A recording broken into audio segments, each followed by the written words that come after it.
자, 오늘 마태복음 강의 28탄입니다. 28탄은요, 우리가 이틀에 걸쳐서 빛이 되어라, 그리고 소금이 되어라, 우리가 묵상했습니다. 오늘은 그의 합본입니다. 빛과 소금이 되어라, 마무리 같은데요. 우리 함께 보도록 하겠습니다. 오늘의 본문입니다.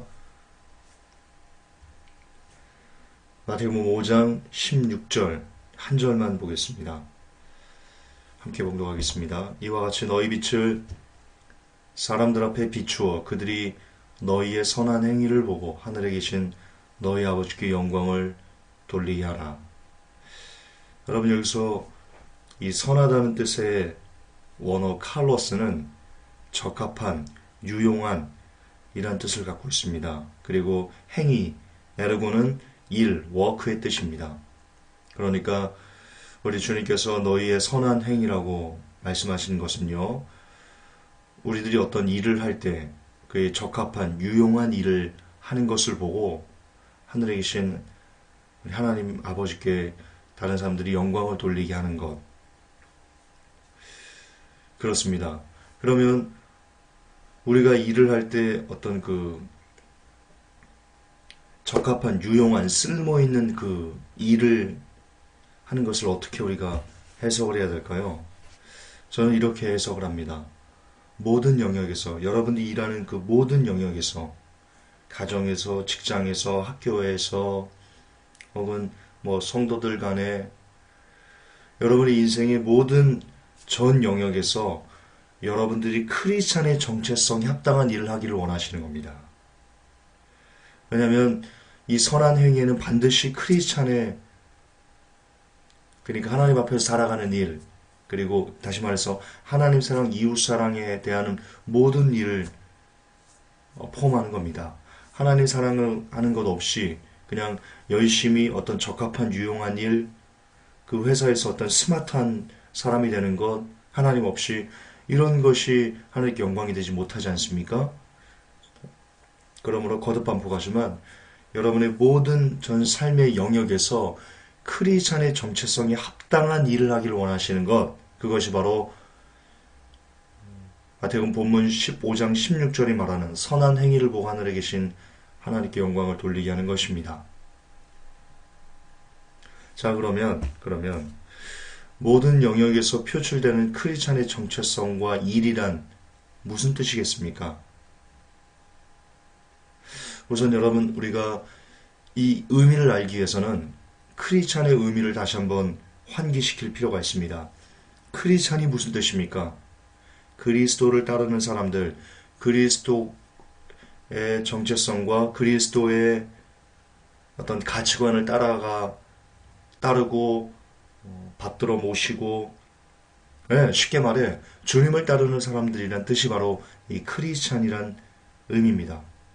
따라서 이 크리스찬의 의미를 모른 채 크리스찬의 정체성을 말할 수 없고요. 당연히 선한 행위가 무엇인지를 알 수가 없습니다. 주님께서 말씀하신 선한 행위가 무엇인지를 알려면 반드시 무엇이 선행되어야 되냐? 선행학습이 되어야 되냐? 크리스찬이 무엇인지에 대한 의미를 먼저 아는 것이 중요합니다.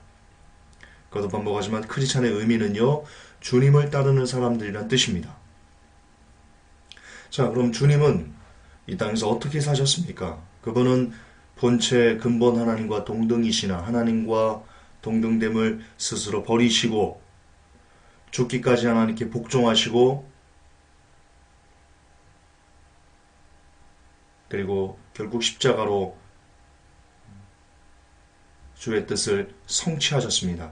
다시 말해서 우리가 따르는 주님은 이 땅에서 스스로 하나님의 자리를 버리시고 철저하게 하나님 앞에서 사신 분이십니다. 코람데오를 몸으로 보여주신 분, 우리 주님이십니다. 따라서 크리스찬의 의미는 이런 겁니다. 주님처럼 철저히 하나님 앞에 사는 삶을 말합니다. 그것이 크리스찬이란 이름이 갖고 있는 정체성의 핵심이자 본질입니다. 그렇게 살면, 그렇게만 살면, 다시 말해서 우리가 철저히 하나님 앞에 사는 삶을 살아내기만 하면, 예, 하나님께 영광을 드릴 수 있다, 돌릴 수 있다. 그 뜻입니다. 우리는 그것을 다니엘과 요셉을 통해서 증명받을 수 있습니다. 하나님 앞에 살았던 두 사람, 물론 많은 믿음의 선조들이 하나님 앞에 살았죠. 그러나 저는 특히 이 다니엘과 요셉의 삶을 통해서 그것을 증명해 보고 싶습니다. 여러분, 다니엘 6장 4절 그리고 창세기 39장 23절에는요. 이렇게 기록을 하고 있습니다. 먼저 다니엘서를 보면 이에 총리들과 방백들이 국사에 대하여 다니엘을 고소할 틈을 얻고자 하였으나 능히 아무 틈 아무 허물도 얻지 못하였으니 이는 그가 충성되어 아무 그릇함도 없고 아무 허물도 없음이었더라. 자, 많은 사람들이 다니엘을 고소하려고 했습니다. 그런데 도대체 다니엘을 고소할 틈을 찾을 수가 없었습니다. 왜냐하면 그가 충성돼서 매사에 충성되 일을 하기 때문에 아무 그릇함도 아무 허물도 그에게서 찾을 수 없었기 때문입니다. 또한 요셉의 삶도 그와 같은데요. 창세기 39장 23절에 전업은 그의 손에 맡긴 것을 무엇인지 돌아보지 아니하였으니 이는 여호와께서 요셉과 함께 하심이라. 여호와께서 그의 범사에 형통케 하셨더라. 자, 전옥이 그의 손에 맡긴 것을 무엇인지 돌아보지 않았습니다. 왜 그랬겠습니까? 요셉이 충성되게 일했던 겁니다. 흠이 없게, 틈이 없게, 전옥이 그것을 다시 돌아볼 필요가 없게 요셉이 그렇게 성실하게 일을 하였기 때문입니다. 자, 이것은 결론입니다. 다니엘이 보여주는 삶, 요셉이 보여주는 삶, 아무 흠, 아무 틈이 없는 이 삶들은 결말입니다. 그리고 어떤 그 결론적인 말입니다. 원인이 아닙니다. 자, 그러면 우리는 이것을 결말을 보면 안 됩니다. 이들이 어떻게 흠을 잡히지 않은 삶을 살 수 있었을까? 그 삶이 나오게 된 그 원인을 집중해야 됩니다. 왜냐하면 그 원인에 우리가 집중해야지 우리도 이들처럼 그렇게 하나님께 영광을 올려드리는 삶을 살아갈 수가 있기 때문입니다. 자, 원인이 어디 있습니까? 원인은 여기 있습니다. 다니엘은요, 6장 10절에 다니엘이 이 조서에 어인이 찍힌 것을 알고도 자기 집에 돌아가서는 그 방이 예루살렘으로 향하여 열린 창에서 전에 행하던 대로 하루 3번씩 무릎을 꿇고 기도하며 그 하나님께 감사하였더라. 자, 보십니까? 다니엘은 하나님 앞에서 살아간 사람이었습니다. 심지어 죽음 앞에서도 하나님을 선택하고 하나님 앞에서 살아가고자 몸부림쳤던 사람, 그가 다니엘입니다. 이렇게 하나님 앞에서 그가 살아가는 몸부림이었기 때문에 사람들이 그에게서 아무 흠, 아무 틈도 찾을 수가 없었던 것입니다. 창세기 39장 9절도 마찬가지입니다. 이 집에는 나보다 큰 이가 없으며 주인이 아무것도 내게 금하지 아니하였어도 금한 것은 당신뿐이니 당신은 자기 아내임이라. 그런즉 내가 어찌 큰 악을 행하여 하나님께 득죄하리이까. 자, 요셉은요. 여러분, 이 구절을, 이 문맥을 잘 묵상하시면서 행간을 읽어보십시오. 요셉이 보디발 장군의 아내와 동침을 하면 1차적으로 그것이 누구에게 죄를 짓는 것입니까? 인간적인 어떤 개념으로 보면요. 보디발 장군에게 악을 범하는 겁니다. 보디발 장군이 그의 아내지 않습니까? 그런데 지금 요셉은요. 내가 어찌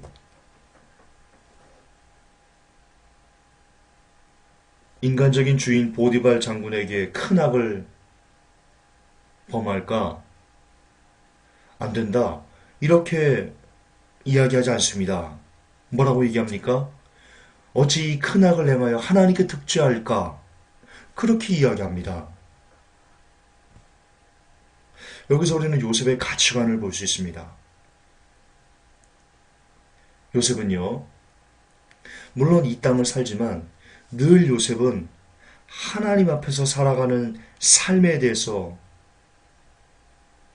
그것을 가장 소중하게, 아니 매사가 모든 사람에게 대하는 것들이 마치 하나님께 대하는 것처럼 그렇게 살았던 사람임을 우리가 깨달을 수 있습니다.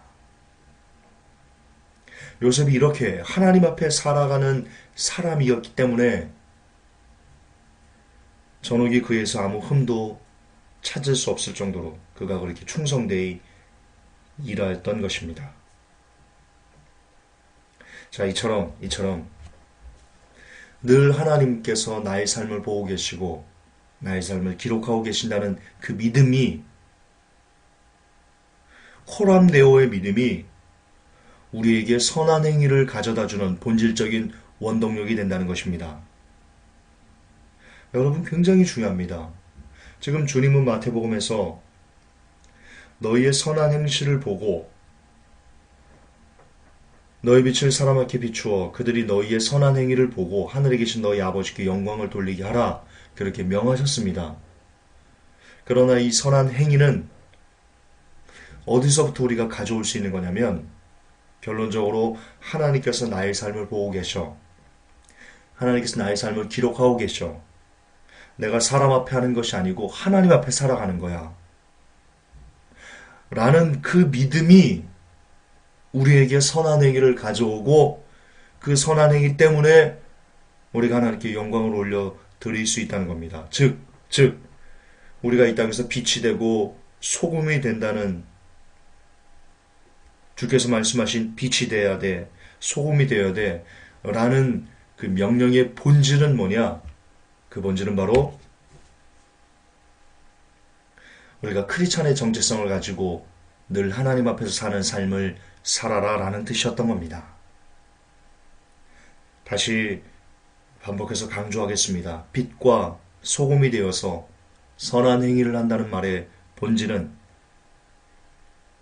우리가 크리스찬의 정체성을 가지고 늘 하나님 앞에서 삶을 살라는 뜻입니다. 이렇게 말입니다. 골로새서 3장 23절에 무슨 일을 하든지 마음을 다하여 죽게 하듯 하고 사람에게 하듯 하지 말라. 마치 요셉처럼 말입니다. 보디발 장군의 아내에게 죄를 범하는 것은 보디발 장군에게 악을 범하고 죄를 범하는 것인데, 요셉은 그렇게 생각하지 않았습니다. 그 모든 것이 하나님과 연관되어 있다. 아니, 그게 본질이다. 요셉은 그것을 직시하였던 사람입니다. 그래서 보디발 장군에게 죄를 범하는 것도 하나님에게 범하는 것이요, 그의 아내에게 죄를 범하는 것도 하나님에게 범하는 것이요, 그렇게 모든 일을 요셉은 죽게 하듯 하고 사람에게 하듯 하지 않았습니다. 그리고 이것이 바로 크리스찬의 정체성이다라고 성경은 우리에게 이야기해주고 있습니다. 여러분의 남편과 아내에게 할 때 부디 남편과 아내에게 하듯 하지 마시고 하나님에게 하듯 하시기 바랍니다. 자녀들이여 부모님에게 대할 때 인간적으로 부모님에게 대하듯 하지 말고 죽게 하듯 하시기 바랍니다. 부모님들이여 자녀들을 대할 때 사람에게 인본주의적인 그냥 자녀들에게 하듯 하지 말고 자녀들을 대할 때도 하나님을 대하듯 주를 대하듯 그렇게 대하시기 바랍니다. 직장 상사에게, 직장 동료에게, 그리고 성도와 성도 간에 여러분이 만나는 모든 사람들과의 관계에서 무슨 일을 하든지 마음을 다하여 죽게 하듯 하시고 사람에게 하듯 하지 말아서 그렇게 모든 것을 코람되어 하나님 앞에서 살아가는 그 믿음을 기초로 삼아, 아니 그것을 알파와 오메가로 삼아 여러분의 남은 때를 살아가시기 바랍니다. 물론 그것이 말처럼 쉽지 않습니다. 그렇기 때문에 우리는 오늘도 기도와 말씀의 자리로 나아가야 됩니다. 왜 우리가 오늘도 기도와 말씀이 필요합니까? 무슨 일을 하든지 마음을 다하여 죽게 하듯 하고 사람에게 하듯 하지 않기 위해서, 오늘도 우리가 빛과 소금이 되기 위해서, 오늘도 우리가 크리스찬의 정체성을 갖고 살기 위해서, 그래서 하나님 아버지께 영광을 올려드리기 위해서 우리는 오늘도 기도와 말씀의 자리로 나아가야 되는 것입니다. 그렇습니다. 오늘도 코람데오의 믿음이 여러분에게 크리스찬의 정체성의 아름다운 삶을 가져다 줄 수 있기를 예수님의 이름으로 축복하고 부탁하며 오늘의 설교를 마무리합니다. 하나님,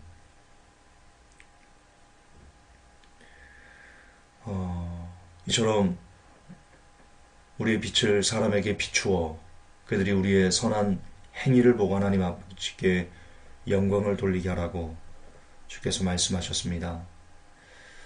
하나님, 그것의 본질이 우리가 크리스천의 정체성을 갖는 것이고, 그리고 그 정체성을 바탕으로 늘 하나님 앞에 살아가는 삶을 견지하는 것이라는 것을 이 아침에 가슴에 새기길 원합니다. 그리고 그 삶의 본질은 바로 무슨 일을 하든 마음을 다하여 죽게 하듯 하고 사람에게 하지 않는 그렇게 코람데오의 삶임을 주님 이 시간 기억하길 원합니다.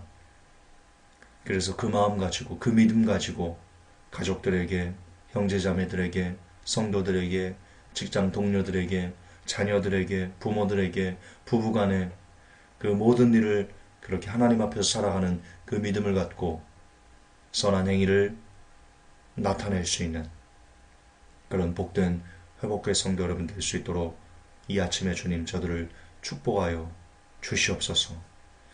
예수님의 이름으로 기도하옵나이다. 아멘.